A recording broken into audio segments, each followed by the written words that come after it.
사랑하는 성도 여러분, 9월 20일 주일날 예배를 살아계신 하나님께 예배드리게 모였습니다. 이제 찬송가 438장을 먼저 하나님께 드리겠습니다. 찬송가 438장입니다.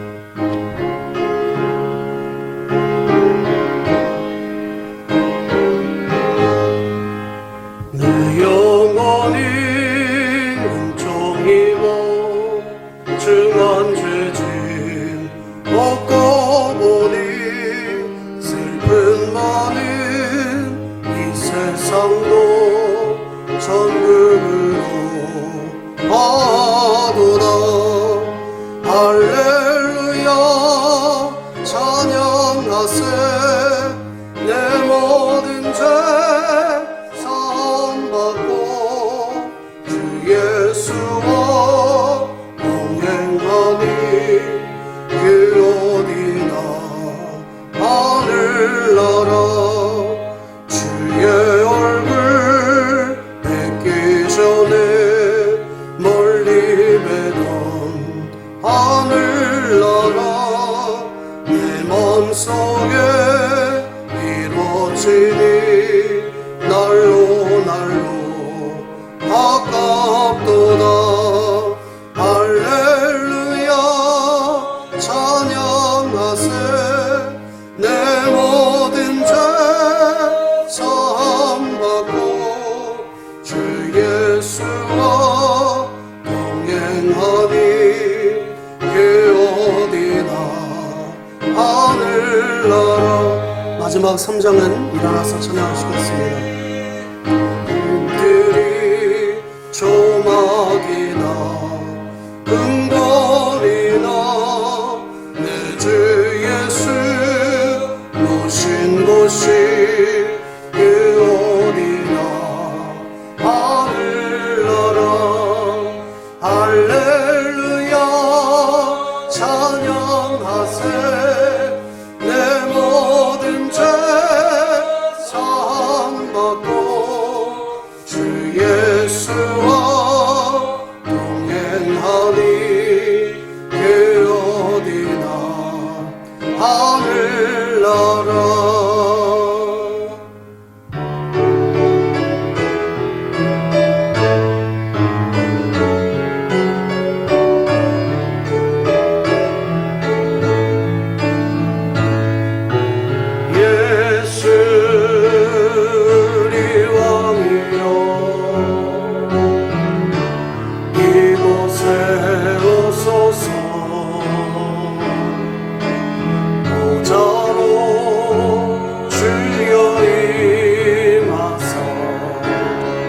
찬양을 받아주소서. 주님을 찬양하오니 주님을 경배하오니 왕이신 예수여 셔서 좌정하사 다스리소서.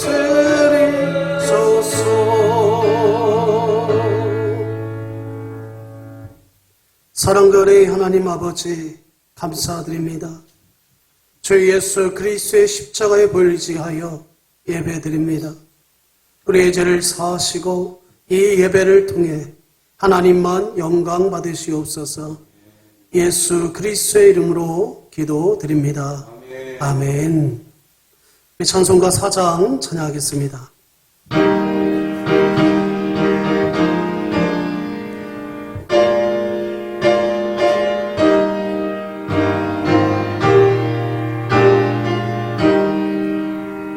성부 성자와 성령 영원히 영광 받으옵소서.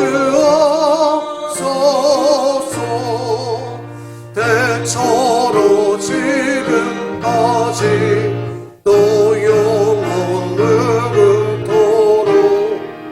성삼위께 영광. 아멘. 함께 교독하실 성시교독은 86번입니다. 또 내가 보니 보라 어린 양이 시온산에 섰고 그와 함께 14만 4천이 서 있는데 그들의 이마에는 어린 양의 이름과 그 아버지의 이름을 쓴 것이 있더라. 내가 하늘에서 나는 소리를 들으니 많은 물소리와도 같고 큰 우리소리와도 같은데 내가 들은 소리는 검은 고 타는 자들이 그 검은 고를 타는 것 같더라. 그들이 보좌 앞과 네 생물과 장로들 앞에서 새 노래를 부르니 땅에서 성령함을 받은 14만 4천 밖에는 능히 이 노래를 배울 자가 없더라. 이 사람들은 여자와 더불어 더럽히지 아니하고 순결한 자라. 어린 양이 어디로 인도하든지 따라가는 자며 사람 가운데서 속량함을 받아 처음 익은 열매로 하나님과 어린 양에게 속한 자들이니 그 입에 거짓말이 없고 흠이 없는 자들이더라. 아멘. 다 함께 사도신경으로 우리의 신앙을 고백드리겠습니다. 전능하사 천지를 만드신 하나님 아버지를 내가 믿사오며 그 외아들 우리 주 예수 그리스도를 믿사오니 이는 성령으로 잉태하사 동정녀 마리아에게 나시고 본디오 빌라도에게 고난을 받으사 십자가에 못 박혀 죽으시고 장사한 지 사흘 만에 죽은 자 가운데서 다시 살아나시며 하늘에 오르사 전능하신 하나님 우편에 앉아 계시다가 저리로서 산자와 죽은 자를 심판하러 오시리라. 성령을 믿사오며 거룩한 공예와 성도가 서로 교통하는 것과 죄를 사하여 주시는 것과 몸이 다시 사는 것과 영원히 사는 것을 믿사옵나이다. 아멘. 우리 찬송가 299장 찬양하겠습니다.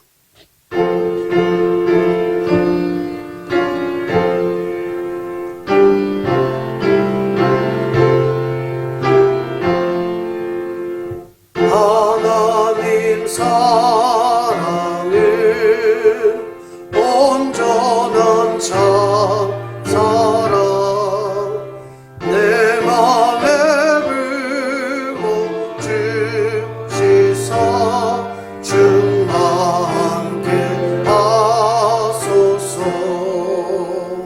내 주님 참 사랑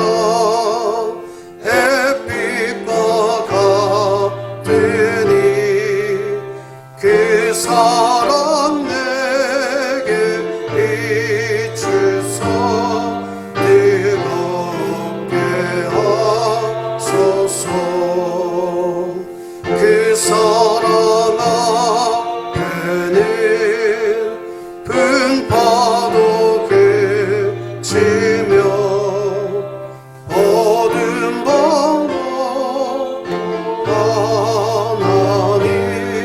그 힘이 그도다 하나님 사랑은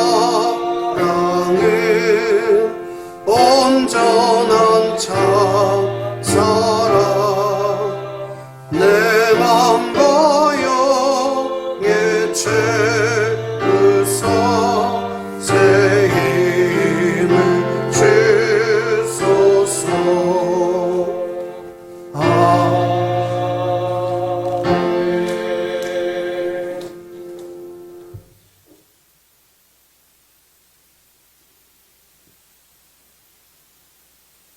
우리들을 하나님 형상대로 지으시고 지혜와 능력 주신 거룩하신 하나님 아버지를 찬양합니다.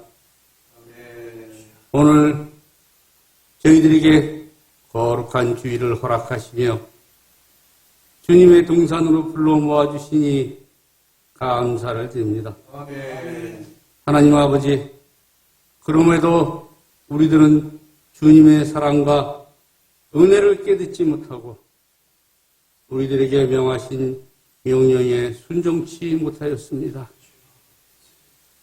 주의 영광을 드러내기보다는 우리의 욕심을 내세웠고 말씀대로 살기보다는 내 생각대로 살았음을 용서하여 주시옵소서.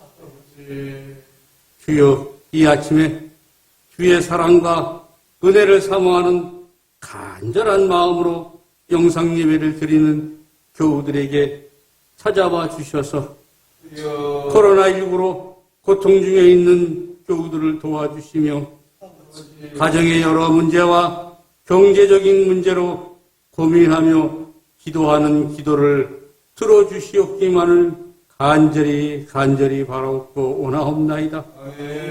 자비로우신 하나님 아버지, 우리나라에 있는 모든 교회들을 위하여 기도합니다. 교회를 이끄시는 주의 사자들을 성령께서 함께해 주시고 말씀에 능력을 더입혀 주옵소서. 모든 교회들이 사명을 정확하게 깨달아 알게 하시고 코로나19 팬데믹 상황에 썩어가고 부패하고 어두운 세상에서 빛과 소금의 역할을 잘 감당케 하시옵기만을 원하옵고 원하옵나이다. 일찍이 주님의 크신 뜻이 있어 이 소든벌판에 지능교회를 세우시고 부흥케 하시니 감사드립니다. 주께서 우리 교회에 임하셔서 성령의 뜨거운 역사가 늘 살아 움직이며 생명이 넘치는 사랑의 공동체가 되게 하시며 복음을 전수하는 가정을 세우는 교회가 되게 역사하여 주시옵소서. 코로나 팬데믹으로 인하여 성도 간에 서로 만나 교제를 못하므로 나를 살리고 가정을 살리고 교회를 살리고 세상을 살리기 위해 말씀이 나를 신방하게 하라는 표 아래 다니엘과 3인의 교회를 진행 중에 있습니다. 주님 축복하여 주시옵기만을 간절히 간구하옵나이다. 어서 빨리 마스크를 벗고 만나서 교제를 마음껏 할 수 있는 시간이 빨리 오기만을 간구하옵나이다. 오늘 말씀을 들고 단위에 서신 주의 사자에게 영육간에 강건케 하시고 하나님의 제단 앞에 서기에 부족함이 없게 하시고 진리의 말씀을 전하기에 부족함이 없는 능력을 허락하시어서 교회와 교인들을 위하여 일할 수 있게 역사하여 주시옵기만을 간절히 바라옵고 원하며 이 모든 말씀 주 예수 그리스도 이름으로 기도드리옵나이다. 아멘.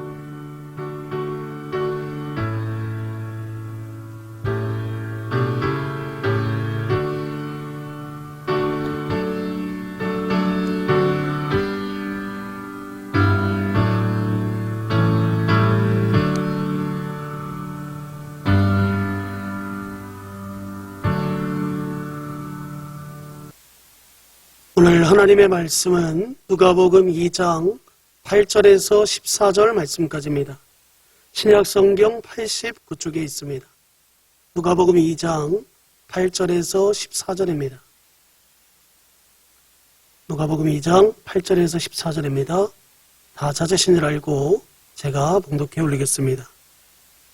그 지역의 목자들이 밤에 밖에서 자기 양떼를 지키더니 주의 사자가 곁에 서고 주의 영광이 그들을 두루 비추매 크게 무서워하는지라. 천사가 이르되 무서워하지 말라. 보라, 내가 온 백성에게 미칠 큰 기쁨의 좋은 소식을 너희에게 전하노라. 오늘 다윗의 동네에 너희를 위하여 구주가 나셨으니 곧 그리스도 주시니라.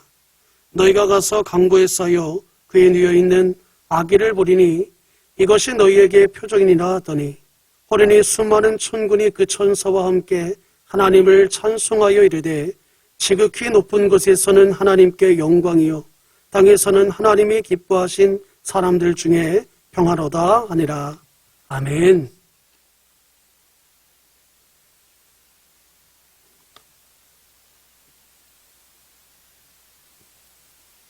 복음을 영화롭게 하는 사랑의 공동체, 우리 진흙교회 성도 여러분, 각 가정에서 예배드리는 우리 교우 여러분, 주님의 이름으로 문안드리고 주님의 사랑 안에 평안하시기를 축복합니다. 오늘은 순박한 믿음의 아름다움이란 제목으로 하나님 말씀 나누겠습니다. 성경에 등장하는 인물 중에 가인이 있습니다. 이 가인은 실패한 인생으로 우리들에게 이해되는 인물입니다. 가인은 살인을 하고 죄의 추한 모습이 다 드러난 그런 인물입니다. 이처럼 가인이 실패하게 된 이유는 바로 분노 때문입니다. 분노를 다스리지 못하고 분노 때문에 살인까지 저지르고 분노 자체가 마귀로부터 온 것이라는 것을 그래서 성경은 우리에게 이야기해 줍니다. 분노를 조절하지 못하면 넘어진다는 것이지요. 어떤 분은 이런 분노를 별것 아니라고 그렇게 생각하시는 분이 계십니다. 심지어 어떤 분은 분노를 내면 멋있다, 이렇게 생각하는, 이렇게 보는 분도 계십니다. 그런데 여러분 아셔야 합니다. 분노의 뿌리는 바로 마귀로부터 오는 것입니다. 가인과 같이 될 수 있습니다. 분노는 반드시 다스려야 할 일입니다. 자, 그러면 여러분 가인이 왜 그렇게 분노하게 되었을까요? 가인이 분노하게 된 이유를 성경은 창세기 4장 4절과 5절에서 이렇게 기록하지요. 아벨은 자기도 양의 첫 새끼와 그 기름으로 드렸더니 여호와께서 아벨과 그의 제물은 받으셨으나 가인과 그의 제물은 받지 아니하신지라. 가인이 몹시 분하여 안색이 변하니, 이렇게 되어 있습니다. 가인이 분노하게 된 이유는 바로 제사 문제 때문이었습니다. 하나님께서 아벨의 제사는 받으셨는데 가인의 제사는 받지 않았다는 것입니다.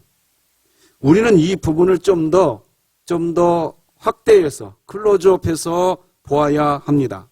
가인이 하나님께 제사를 드렸는데 하나님이 제사를 받지 않으셨다는 것, 그것 때문에 가인이 분노를 내기 시작했는데 몹시 분을 내기 시작했다는 것인지요. 심지어 성경을 보면 안색이 변할 정도로 분을 내었다고 기록하고 있으니 가인이 정말로 화가 날 대로 난 상태인 겁니다. 사람이 화가 났을 때 말입니다.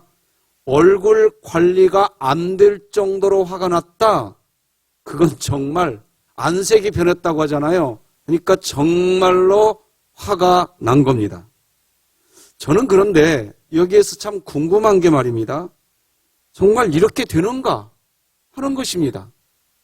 하나님이 제사를 받지 않으면 사람들은 통상적으로 말이에요. 사람들은 하나님께 화가 나게 되어 있는가 하는 질문을 한번 하게 됩니다.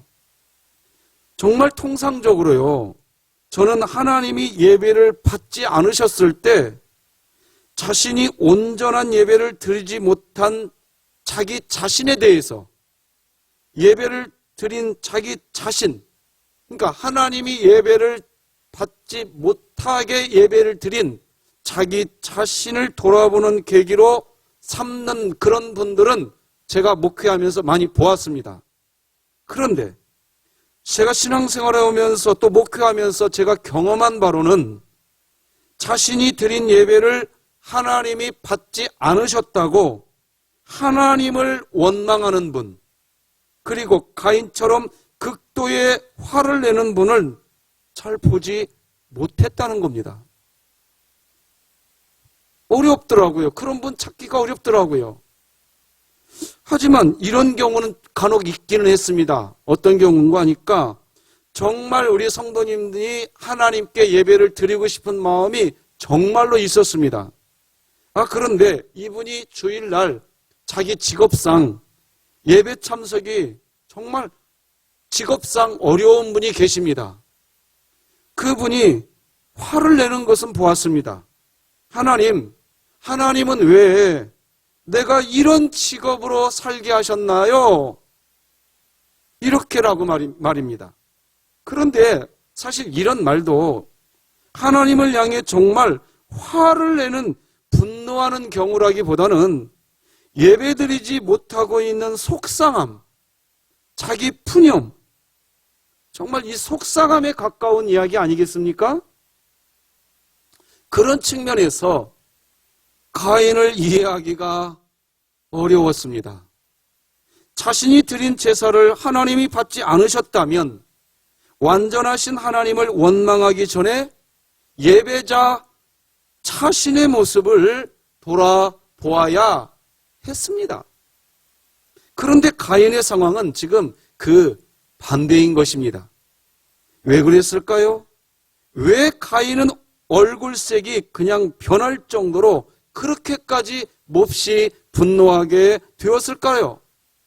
바로 자기 자신이 스스로 용납되지 못할 때 오는 거절감의 상처가 가인에게 있었던 것입니다. 바로 그것입니다.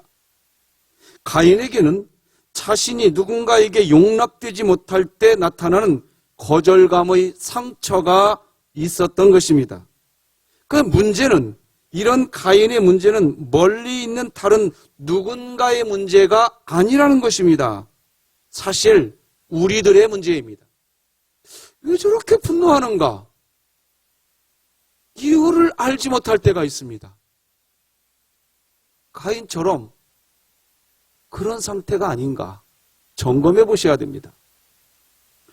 가정 문제로 학생 상담을 하시는 분, 제가 좀 아시는 분이 있는데 그분과 이야기를 들어보면, 그분의 이야기를 들어보면 말이에요. 이 가정 문제로 상담을 하는 학생들, 이 상담을 받으러 오는 학생들은 자신들이 부모님에게 혼난 것만 생각하는 특징이 있다고 이야기합니다. 부모님으로부터 받은 좋은 것은 하나도 생각하지 않고 상담을 받아야 하는 문제에 빠진 학생들의 경우는 거의 대부분 부모님에게 자신이 혼난 것만 생각하더라, 그렇게 말하더라고요. 제가 목회할 때에도 마찬가지입니다. 성도와 성도, 또 목회자와 성도 사이에서도 서로 잘해준 것은 생각하지 않고 그렇지 못한 것만 묵상하시는 분들이 계십니다. 축복은 99번이나 하고 그렇게 해왔는데 한 번 욕하게 된, 한 번 좀 부족한 부분, 그 한 번만 기억하더라는 것입니다. 사실 이런 사람들의 특징은 자신이 스승이 되어보거나 리더가 되어보거나 부모가 되어보면 압니다.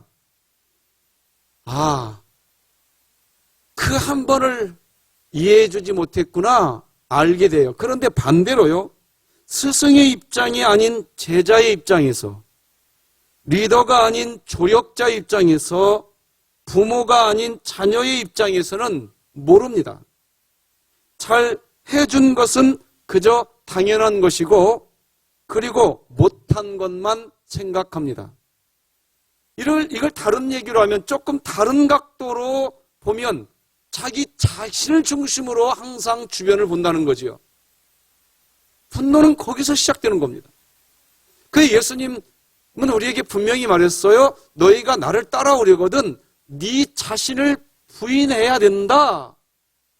그러니까 우리가 예수님을 따라가면서 말입니다, 내 자신을 내려놓고 부인한다는 것은 지혜입니다. 이것을 부담으로 여기시면 신앙생활 하시기 참 어려우실 겁니다. 나를 부인하는 것이 은혜가 되시기를 주님의 이름으로 축복합니다. 자, 왜 이런 이야기를 오늘 본문에는 없는, 왜 이런 가인에 대한 이야기부터 이야기를 할까요? 오늘 본문에 등장하는 사람은 사실 목자들입니다. 그리고 이 목자들도 가인과 비슷한 상황을 경험하게 됩니다. 그런데 이 목자들은 분노하지 않습니다. 다른 반응을 보입니다. 오늘 제목처럼 이 목자들은, 오늘 본문에 나오는 목자들은 순박한 믿음의 아름다움, 순박한 믿음의 아름다움을 보여줍니다. 오늘 본문 누가복음 2장 8절 보면 그 지역의 목자들이 밤에 밖에서 자기 양떼를 지키더니 이렇게 되어 있습니다. 오늘 본문에 등장하는 목자는 당시에 그 자체로 그냥 사람들에게 용납의 대상이 아닙니다. 그냥 거절감의 상처를 그냥 안고 살아가는 사람이라고 해도 지나치지 않는 당시에 아주 천하게 여겨지는 사람, 천하게 분류되는 사람이 목자들이었습니다. 오늘 본문에서도 기록하듯이 이들은 직업상 밖에서, 밤에 말입니다. 밤에도 밖에서 잠을 자면서, 집에서 그러니까 잠도 못 자요. 밤인데도 들판에서 양을 지키는 그런 천한 사람들이었습니다. 그런데 그런 목자들이 오늘 본문 9절을 보면 크게 무서워하는 일을 경험합니다. 우리 9절 같이 한번 읽어볼까요? 시작. 주의 사자가 곁에 서고 주의 영광이 그들을 두루 비춤에 크게 무서워하는지라. 자, 여기 보면 크게 무서워하는지라 라고 기록하지요. 목자들에게 무서운 일이, 깜짝 놀라는 일이 생겨버린 겁니다. 여기 말이에요. 크게라고 하는 이 단어는 히브리어로요, 메가스라는 단어로 큰, 빅입니다. 빅. 어마어마하게 놀랐다, 그런 뜻입니다. 여러분 진짜 어마어마하게 놀라버리면요 아마 얼굴색이 하얘집니다. 여러분 그 정도로 놀랬다는 거예요. 이 목자들이 소스라치게 놀래버린 겁니다. 그러니까 아주 무서웠다는 것이지요. 소스라치게 놀랐다는 의미입니다.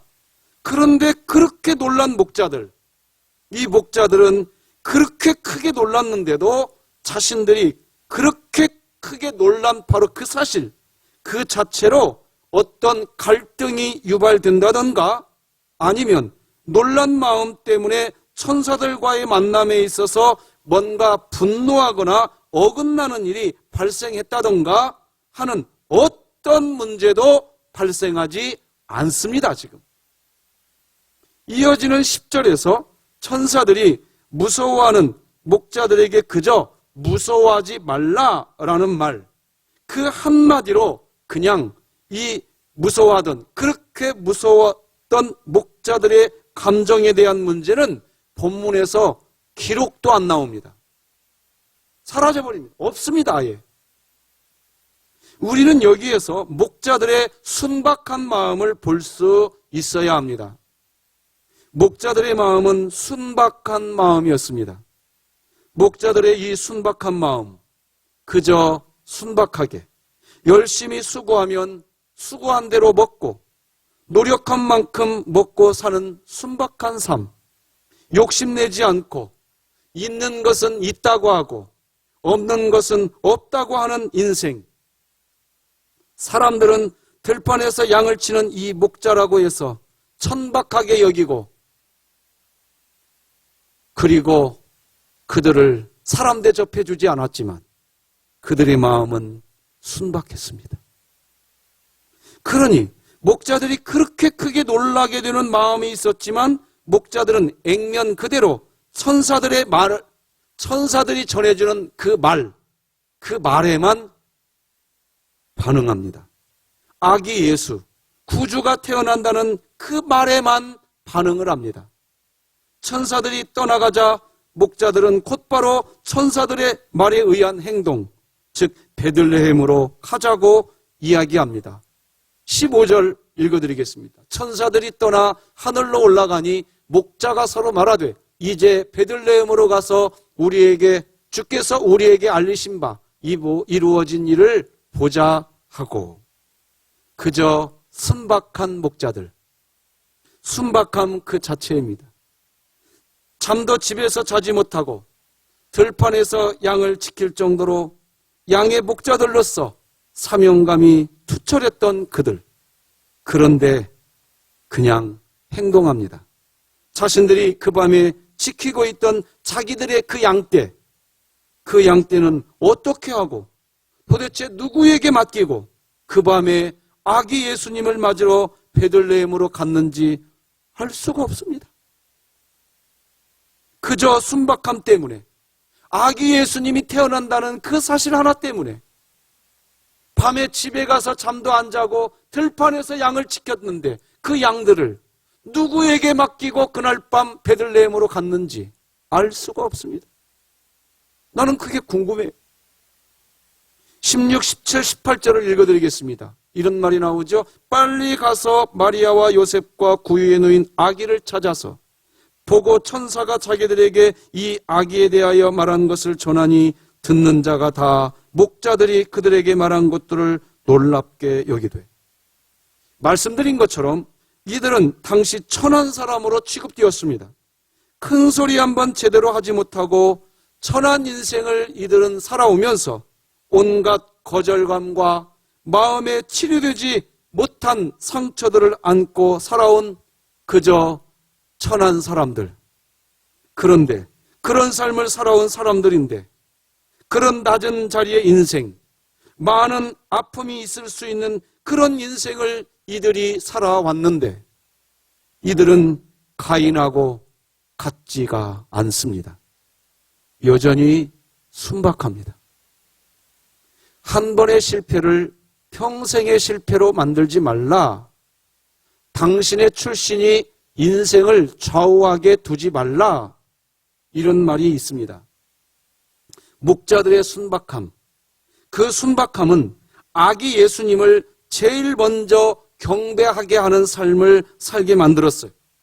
자신들이 천한 사람으로 취급받았고 살아온 사회적 거절감과 마음의 상처가 이들에게 있었지만 그런 자신들의 출신, 패배자라고 하는 천박한 사람들이라고 하는 손가락질, 놀림, 이런 것들이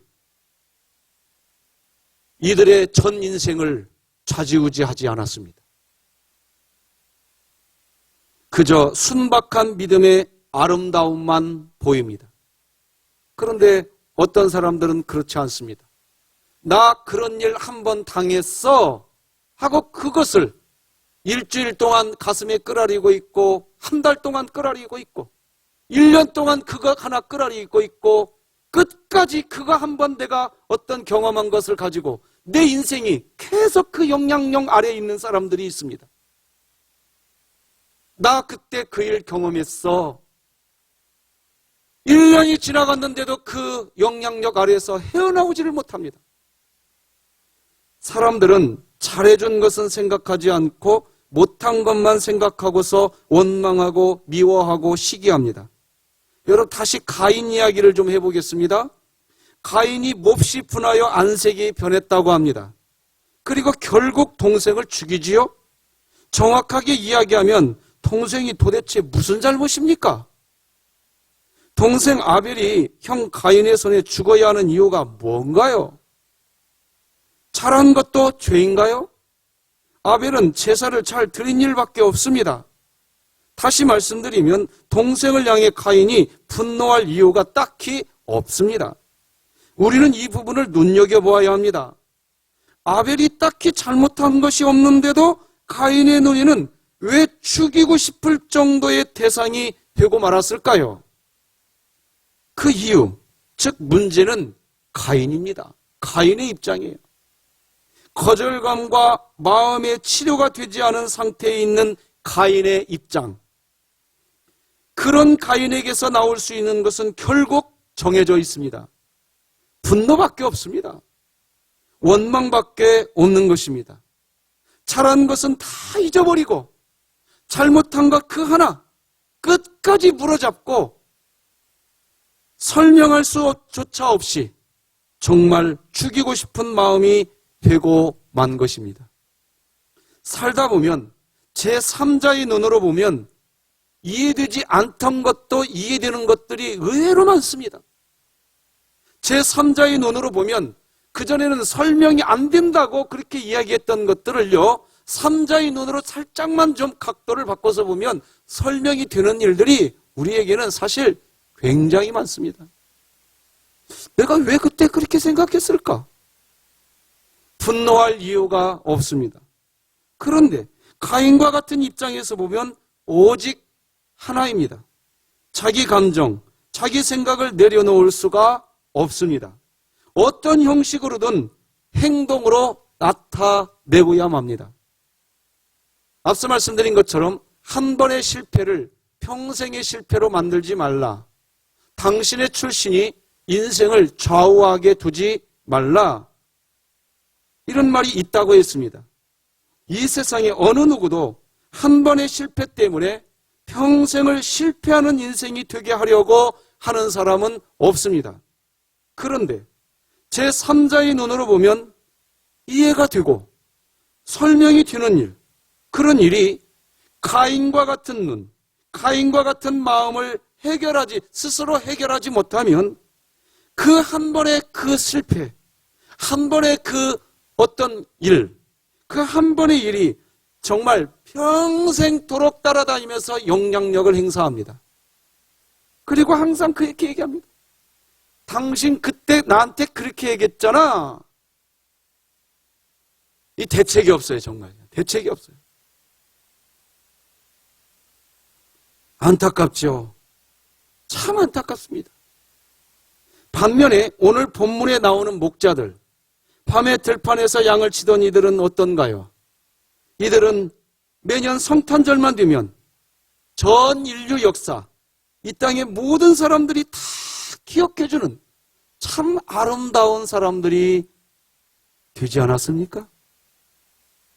그런데 이들이 그동안 자신들이 그 천한 신분, 그리고 그런 신분 때문에 겪게 된 이 목자들의 이 수치심, 거절감, 마음의 상처, 이런 것에 그들은 가로막혀서 그들이 순박함을 잃어버렸다면, 순박한 믿음의 아름다움이 그들에게 없었다면 그런 놀라운 복이 이 목자들에게 주어지지 않았을 것입니다. 결국 이 목자들은 자신들의 출신 형편이 이들의 인생을 좌지우지하지 못한 것입니다. 살아가면서 겪게 된 많은 마음의 상처들이 있을 수 있습니다. 특별히 지금 코로나19 때문에 지금 전 국민이 우울증을 앓고 있다라고도 하더라고요. 이런 상황에서 코로나 때문이니까 이렇다. 코로나 때문에 이러니까 이렇다. 우리 교회는 코로나 때문에 그 영향력이 우리 인생의 평생을 좌우하지 못하도록 오늘 코로나가 있다 할지라도 그 이상의 것이 있다 할지라도 주 여호와는 하나님이시라 나의 아버지시라 여호와는 나의 목자시니 내게 부족함이 없으리로다. 할렐루야! 이 믿음이 중요한 것 같습니다. 인생을 살다 보면 실패감에 사로잡히게 되는 경우도 있습니다. 문제는 성실하게 준비하지 못해서가 아닌데도 말입니다. 성실하게 준비를 했습니다. 올림픽에 나가기 위해서 4년 동안 정말 많은 땀을 흘렸습니다. 그런데 정작 올림픽에서 출발 신호가 울리기 전 스타트 미스로 출발을 해서 실격 처리되는 그런 선수들, 그런 실패도 우리 인생에는 있습니다. 실제로 예전에 우리나라 수영선수 박태환 선수 아시지요? 박태환 선수가 그런 경우가 있었어요. 그렇게 열심히 훈련을 했는데 그 한 번의 실수로 인생이 그렇습니다. 노력하지 않은 게 아닙니다. 열심히 했습니다. 그런데 실패하게 되는 경우도 있습니다. 그런 일이 있습니다. 그런 상황도 있습니다. 그런데 그렇게 실패했다고, 그랬다고, 그 실패 때문에 평생 동안 그 실패감에 사로잡혀서 그 한 번의 실패가 평생의 실패가 되도록 놔두면 안 된다는 겁니다. 다시 일어서야 됩니다. 오늘 본문에 등장하는 목자들의 모습을 우리는 눈여겨보아야 합니다. 살아가다 보면 인생에는 누구에게나 섭섭한 일이 찾아옵니다. 깜짝 놀라는 일이 찾아오지요. 실패하는 일이 찾아오고 발생합니다. 그런데 그 일이 원인이 되어서 계속해서 섭섭하다, 섭섭하다, 섭섭하다. 그렇게 살면 안 됩니다. 이렇게 말을 해도 안 돼요. 해도 안 되네. 나는 그런가 봐. 여러분, 그런 인생이 어디 있습니까? 하나님이 여러분의 아버지이시지 않습니까? 주 여호와는 나의 힘이시라. 나의 산성이 되어주시고 요새가 되어주시고 피할 바위가 되어주시고 방패가 되어주시고 고아와 같이 내가 너희를 버리지 않겠다고 하신 하나님의 말씀에 대한 믿음은 다 어디로 사라져버리고, 여러분 기억하십시오. 다 잘 되는 거 아닙니다. 실패할 수도 있습니다. 여러분, 다 열심히 하기만 하면 다 잘 되던가요? 그렇게 열심히 했는데도 안 되는 게 많은 것, 그게 우리네 인생이 아닙니까? 심지어 우리를 낳아주시고 길러주신 부모님들도 다 좋은 것만 주는 것은 아닙니다. 당연히 부모님은 다 좋으신 분이십니다. 너무나 좋으신 분들이 다 부모님이죠. 그러나 다 훌륭한 부모님은 또 아니더라는 겁니다.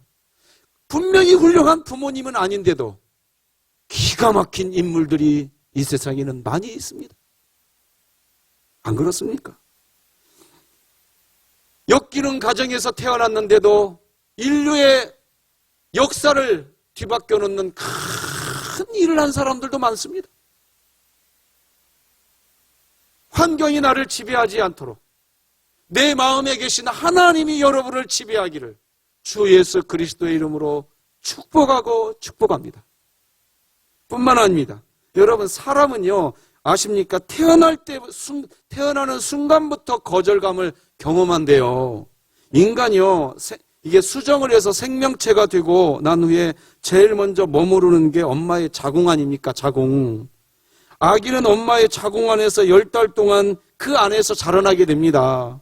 아기는 그 안에서 엄마의 보호 속에서 참 편안한 시간을 보내게 된다고 합니다. 당연히 아기는 자궁 안에 계속 머무르고 싶어 한답니다. 그런데 이 세상의 모든 아기들이 엄마 뱃속에서 나오는 순간 아기들은 태어나면서부터 거절감을 겪게 된다고 합니다. 엄마의 뱃속에서 아기들은 계속 있고 싶은 마음이 있는 거예요. 그 안에서. 그 아기의 마음이 거절당하는 순간이 출산의 시간이랍니다. 그러니까 인간은 태어나면서부터 거절감을 경험한다는 거예요.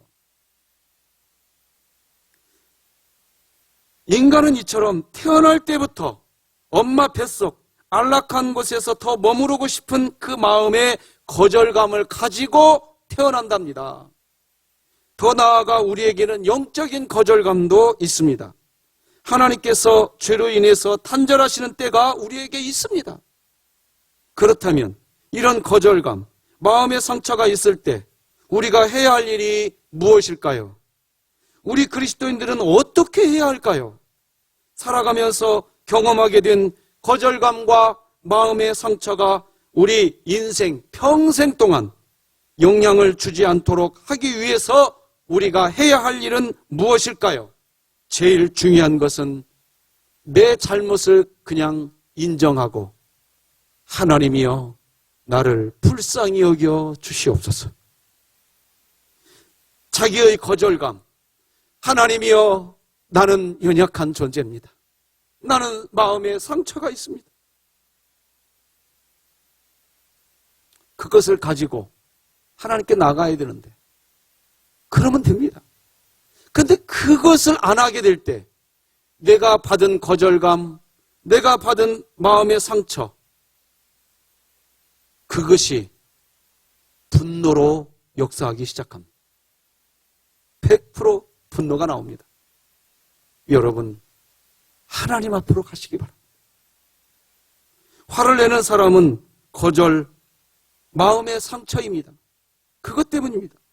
가인은 자신의 제사를 받아주지 않았다고 하나님께 화가 나고 동생하고 자기 자신이 비교가 되니까 화가 또 납니다. 화가 났을 때 분노하는 것은 자기가 자기 잘못을 인정하지 않았기 때문입니다. 사람은 살아가면서 분노할 일이 참 많이 발생하더라고. 저만 봐도 살아가면서 분노하는 일이 많이 발생하더라고 말입니다. 분노하게 돼 있어. 저도 그래요. 살아가다 보면 분노하게 되는 일들이 있지요. 분노가 왜 없겠습니까? 그래서 분노를 이기는 방법이 저는 첫째로 참는 것인 줄로 알았습니다. 참아내면 분노를 이기는 줄 알았어요. 그런데요, 분노는 참아도 안 되는 게 분노입니다. 참는 것은 용량의 한계가 있습니다. 참는 것은 하나님의 방법은 그래서 아닌 듯 합니다. 참는 것은 그저 일시적인 겁니다. 언제 분노가 사라질까요? 그것을 기독교적으로 콕 집어서 말하면 회개입니다. 그리고 일상적인 용어로 말하면 나의 잘못을 인정하는 것입니다.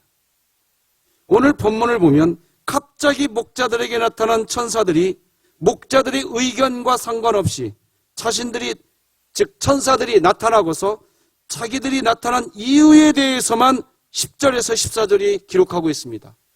목자들의 마음에 대해서는 아랑곳하지 않고 지금 목자들은 막 소스라치게 놀란 상태인데 천사들이 자기들의 이야기만 합니다. 10절에서 14절 읽어드릴게요. 천사가 이르되 무서워하지 말라. 보라, 내가 온 백성에게 미칠 큰 기쁨의 좋은 소식을 너희에게 전하노라. 오늘 다윗의 동네에 너희를 위하여 구주가 나셨으니 곧 그리스도 주시니라. 너희가 가서 강보에 쌓여 구유에 누여있는 아기를 보리니 이것이 너희에게 표적이니라 하더니 호련히 수많은 천군이 그 천사들과 함께 하나님을 찬송하여 이르되 지극히 높은 곳에서는 하나님께 영광이요 땅에서는 하나님이 기뻐하신 사람들 중에 평화로다 하니라. 천사들의 이 말은 기독교에서 너무나 귀한 말이고 너무나 소중한 말입니다. 그러나 말씀드린 것처럼 한밤중에 들판에서 양을 지켜야 하는 이 고단한 목자들, 피곤해서 좀 쉬어야 할 목자들에게 이런 이야기가 무슨 의미가 있었겠습니까? 천사들은 목자들에게 어떤 양해를 구하지도 않았습니다. 아무리 목자들이 당시에 그렇게 천하고 천하디천한 그런 부류의 사람들이라고 해도 천사들이 그렇게 갑자기 나타난 일 때문에 목자들은 큰 무서움에 사로잡히게 되지 않았습니까? 어찌 보면 들판에서 밤을 보내야 하는 목자들의 마음은 천사들이 하나도 헤아려 주지 않고 그저 갑자기 나타난 천사들이 자신들의 이야기만 하고 그냥 떠나가 버립니다. 천사들은 자신들이 하고 싶은 말을 다 하고자 그냥 목자들에게 나타났고 또 자기들이 하고 싶은 말만 그냥 했고 그리고 그냥 하늘로 올라가 버립니다. 15절을 보면 이렇게 되어 있잖아요. 천사들이 떠나 하늘로 올라가니. 천사들과 목자들의 대화에서 그냥 일방적입니다. 그저 천사들이 자신들의 말만 하고 사라져 버립니다. 이 상황을 어떻게 설명을 해야 할까요? 그렇게 가버린 천사들. 그런데 그런 후에 목자들의 태도가 주목해야 할 부분입니다. 15, 16절입니다. 목자가 서로 말하되 이제 베들레헴으로 가서 주께서 우리에게 알리신 바 이 이루어진 일을 보자 하고 빨리 가서 마리아와 요셉과 구유에 누인 아기를 찾아서 아니 말입니다. 아니 자신들이 지키던 양들은 도대체 어떻게 하고 곧바로 베들레헴으로 갈 수가 있나요? 다른 데 있지 않습니다. 그냥 하나님 앞에서 이 목자들은 그냥 하나님께 반응하고 싶었던 겁니다. 그 마음이 우선이었던 겁니다. 저는 목회하면서요, 요즘에는 코로나 때문에 그런 일은 없지만 가끔 가다가 제가 평일날 교회 일 어떤 일 하다가 좀 일손이 필요할 때가 있어요. 그럼 가끔 그분이 왔으면 도와줬으면 좋겠다 하고 연락을 드리면 너무나도 감사하게 예 목사님 지금 갈게요 하고 와주시는 분들이 계세요. 그런 분들이 계세요. 우리 진흥교회에 그런 분들이 계세요. 자기들이 하던 일이 있었어요. 그런데 그것을 뒤로 밀어놓고 그냥 와줍니다. 나중에 물어봐요. 어떻게 그렇게 해줬느냐고. 목사님, 하나님이 나를 필요로 한다는 건데 난 그 마음이 너무 멋있는 거예요. 지금 목자들의 마음이 그랬던 거예요. 자기들의 감정, 소스라치게 놀란 그 아픔 하나 이들에게는 문제가 되지 않습니다. 천사들의 말을 듣고 난 뒤에 하나님께 반응하고 싶은 마음만 있었던 겁니다. 얼마나 순박합니까? 순박한 믿음에 의한 이 아름다움, 우리 교회의 믿음이 되었으면 좋겠습니다. 목자들의 마음속에는 하나님을 향한 마음이 있었던 것입니다. 어떻게 보면 이 상황은 황당한 상황입니다. 그러나 이들의 마음에는 조상 대대로 내려오던 메시아 대망 사상이 있었던 겁니다. 황당한 상황이지만 그냥 하나님 앞에 반응하고 싶은 것입니다. 중요한 것은 바로 이것입니다. 이런 마음이 목자들의 중심에 있었기에 순박한 믿음의 아름다움이 그냥 자연스럽게 흘러나오는 것입니다. 이해할 수 없는 일, 인정하고 싶지 않은 일을 경험하게 되었을 때 우리의 마음이 하나님께 반응되는 게 중요합니다. 아무리 천사들이 와서 이야기를 했다고 해도 목자들의 마음에 하나님을 향해서 반응하고 싶은 마음이 없었다면 사람들이 그리고 이 자신들이 밤을 들판에서 보내는 한이 있어도 양들을 지키고 싶었던 목자들이 어떻게 양들을 놔두고 베들레헴으로 갈 수가 있었겠습니까? 가장 먼저 하나님 앞에서 자신의 마음을 열어 드리고 싶은 마음, 그 마음이 너무나 중요한 것입니다. 그런 행동이 있었기에 목자들은 결국 하나님께 영광을 돌릴 수 있게 되었습니다. 우리 20절 다 같이 읽어봅시다. 시작. 목자들은 자기들에게 이르던 바와 같이 듣고 본 그 모든 것으로 인하여 하나님께 영광을 돌리고 찬송하며 돌아가니라. 아멘. 말씀 맺겠습니다. 성경에 등장하는 인물 중에 가인은 실패한 인생으로 이해되는 인물입니다. 가인은 살인을 하고 죄의 추한 모습이 다 드러난 인물입니다. 이처럼 가인이 실패하게 된 이유는 분노 때문입니다. 분노를 다스리지 못하고 분노 때문에 살인까지 저지르고 분노 자체가 마귀로부터 온 것이라는 것을 성경은 그래서 이야기해 줍니다. 분노를 조절하지 못하면 넘어진다는 것입니다. 사람은 누구에게나 실패감, 거절감, 수치감, 마음의 상처를 갖게 됩니다. 그때마다 분노라는 형태로 표출하면 안 됩니다. 왜냐하면 한 번의 실패를 평생의 실패로 만들면 안 되기 때문입니다. 우리에게는 순박한 믿음의 아름다움이 있어야 합니다. 오늘 본문의 목자들이 그랬습니다. 천한 사람들로 분류되는 사회에서 우리가 추측할 수조차 없는 갖가지 상처들이 있었을 수 있는데 이들에게는 순박한 믿음의 아름다움이 있었습니다. 그것은 모든 것보다 이들이 건강하게 살아갈 수 있는 힘이었고 결국 이러한 순박한 믿음의 아름다움은 갑자기 나타난 천사들의 방문 때에 자신들의 양들을 지켜야 하는 상황에서도 결국 자기 아기 예수님을 경배하고 하나님께 영광을 돌리는 그야말로 멋진 인생이 되었습니다. 한 번의 실패를 평생의 실패로 만들지 말라. 당신의 출신이 인생을 좌우하게 되지 말라라는 말처럼 순박한 믿음의 아름다움으로 무장되셔서 한 번의 실패가 평생의 실패로 연결되지 않도록 하시기를 주 예수 그리스도의 이름으로 축복합니다. 기도하시겠습니다. 하나님 아버지에 감사합니다. 순박한 믿음의 아름다움, 그 주인공이 되게 하여 주시옵소서. 우리 인생은 태어날 때부터 거절감이라고 하는 상처를 받게 되지만 어떤 이는 그 상처를 극복하고 멋진 인생이 되는가 하면 어떤 인생은 끝까지 그 한 번의 상처, 그 상처를 버리지 못하고 그 상처의 영향력 아래에서 난 상처받았네, 난 상처받았네.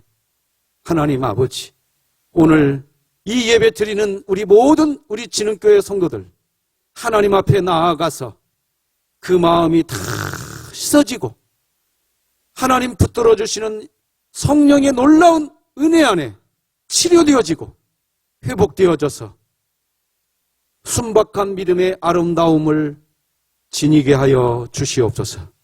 예수님의 이름으로 기도드립니다. 아멘. 우리 찬송가 432장 하나님께 찬양드리겠습니다.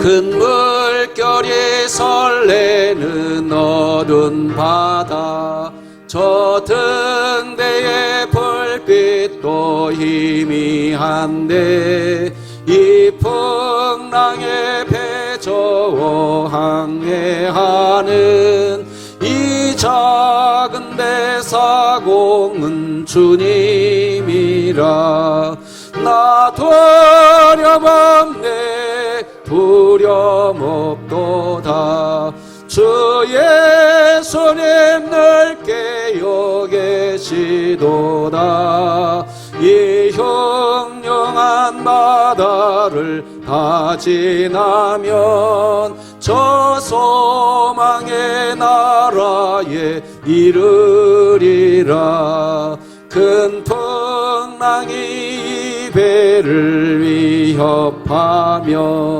저 깊은 물이 벌려 달려드나 이 바다에 노저워 항해하는 이 작은 배사공은 주님이라 나 두려움없네 두려움없도다 주 예수님 늘 깨어 계시도다 이 흉흉한 바다를 다 지나면 저 소망의 나라에 이루리라 큰 소리로 물결을 명하시면 이 바다는 고요히 잠자리라 저 동력이 환하게 밝아올 때 나 주 함께 이 바다 건너가리 나 두려움없네 두려움없도다 주 깨어 계시도다 이 흉흉한 바다를 다 지나면 저 소망의 나라에 이르리라. 하나님 아버지 참 감사합니다. 우리의 목자가 되어주시고 산성이 되어주시고 방패가 되어주시니 하나님이면 족합니다. 그래 아버지 하나님 우리가 땀 흘려 얻은 재물이지만 10의 1조를 구분하는 것은 우리의 기쁨이 되었고 선교예물, 감사예물, 구제예물, 성미를 구별하고 주정헌금을 드리고 이삭 죽기 마당에 그리고 리모델링의 마음을 드리는 것이 우리의 찬송이 되게 하셨사오니 하나님이여 이 예물과 함께 우리의 마음도 흠양하여 주시어서 하나님 마음에 합한 자로 하나님 안에 또 하나님이 우리 안에 거하는 그래서 많은 열매를 맺어가는 우리 진흥교회에 되게 하여 주시옵소서. 이 예물이 하나님께 영광이 될 줄로 믿고 예수님의 이름으로 기도드립니다. 아멘. 할렐루야. 자, 우리 각 가정에 계신 우리 성도 여러분, 우리 자녀들을 향해서, 아내와 남편을 향해서 이렇게 한번 서로 인사하십시다. 순박한 믿음의 아름다움, 순박한 믿음의 아름다움. 자, 시작. 순박한 믿음의 아름다움, 순박한 믿음의 아름다움. 그 믿음의 주인공들 되시기 바랍니다. 영상으로 교회 소식 듣겠습니다.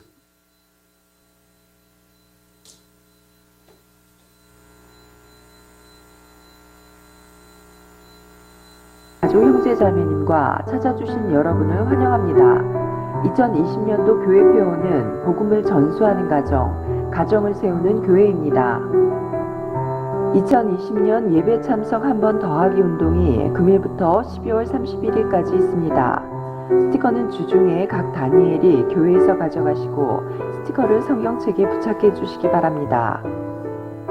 코로나19 상황에 따른 영상 예배 안내입니다. 매일 새벽 예배 업로드 시간이 오전 5시에 있습니다. 수요 예배 업로드 시간이 오후 7시 30분에 있습니다. 주일 낮 예배 업로드 시간이 오전 8시 30분에 있습니다. 유튜브 진흥교회 채널에서 시청 가능하며 유튜브 진흥교회에 가입해 주시기 바랍니다. 코로나19 시대 진흥교회 프로젝트 1 말씀이 나를 신방하게 하라. 코로나19로 비대면 비접촉의 시대에 하나님 말씀이 성도들을 신방하는 은혜로운 삶을 위해 다니엘과 삼인이 교회가 새벽 예배 나눔 후 묵상하기와 바이블 챌린지 참여하기, 오늘 내가 받은 은혜의 말씀 작성하기를 진행합니다. 성도님들을 하나님의 말씀이 신방하실 줄 믿습니다. 코로나19 시대의 전교인 바이블 챌린지가 다음과 같이 진행됩니다. 9월 14일 박문철 안수집사님, 송필규 권사님, 윤남래 권사님, 우경원 집사님, 김화순 집사님. 9월 15일 최석철 안수집사님, 유경희 권사님, 이규숙 권사님, 이종란 집사님, 박한별 집사님. 9월 16일 박종호 안수집사님, 김은진 은퇴 권사님, 최희숙 권사님, 김순금 집사님, 김정숙 비 집사님. 9월 17일 윤영현 은퇴 안수집사님, 이광순 권사님, 최희자 권사님, 조루디아 권사님, 이경민 집사님. 9월 18일 박명순 권사님, 김재일 집사님, 안영심 집사님, 신영경 집사님, 구양란 성도님. 9월 19일 이종혜 권사님, 김순영 권사님, 박연아 권사님, 임진희 집사님, 이은미 집사님. 9월 20일 주건순 권사님, 박성자 명회 권사님, 김우석 집사님, 이주아 집사님, 이진화 집사님이십니다. 계속해서 바이블 챌린지를 통해 하나님의 말씀으로 신방하실 줄 믿습니다. 예배에 대한 안내사항입니다. 새벽 예배는 9월 21일 월요일부터 새벽 5시 본당에서 시작합니다. 단 주일 예배와 수요 예배는 10월 4일까지 영상 예배로 드립니다. 교회 외벽 주차장 바닥에 미세한 균열이 생기고 있어 주차를 금합니다. 2020년 쉴만한 물가 제8호 발간을 위해 신앙 간증, 신앙시, 에세이, 가정예배 소감문, 코로나19에 관련된 삶의 체험, 기타 등등 성도님들의 신앙생활에 도움이 되는 글들을 알리고자 하시는 성도님들께서는 9월 27일까지 많은 참여를 부탁드립니다. 문의는 안성환 안수집사님께 해주시기 바랍니다. 교회의 정치적 성향의 전단지 및 포스터를 개인적으로 비치하지 마시고 정치적 성향의 개인 문자 전송도 금지해 주시기 바랍니다. 영상 예배로 가정에서 드리시는 경우 건축 헌금과 일반 헌금은 진흥교회 계좌인 새마을금고 계좌로 보내주시기 바랍니다.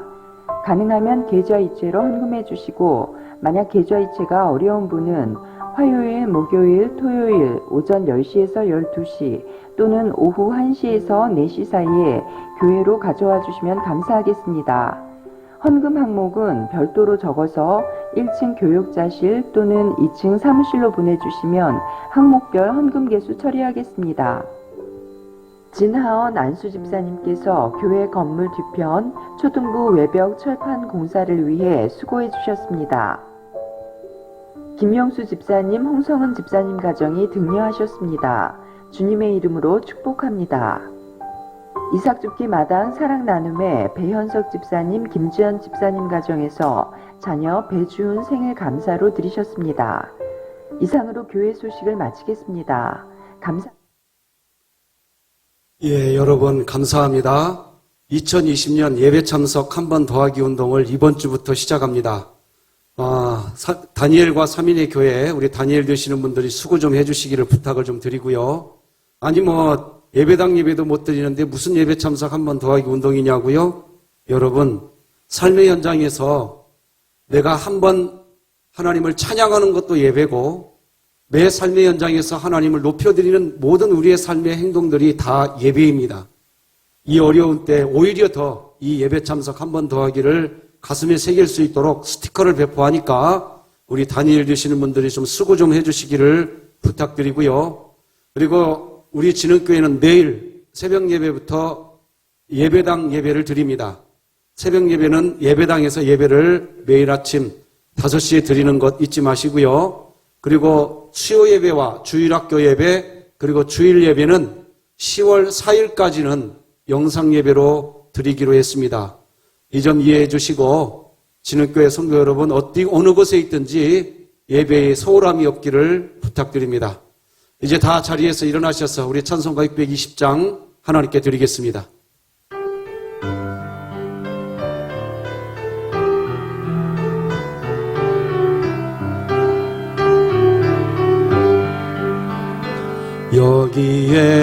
여기에 모인 우리 주의 은총 받은 자여라. 주께서 이 자리에 함께 계심을 아노라. 언제나 주님만을 찬양하며 따라가리니 시험을 당할 때도 함께 계심을 믿노라. 이 믿음도 거세라. 주가 지켜주신다. 어두운 밤에도 주의 밝은 별은 도하여 주신다.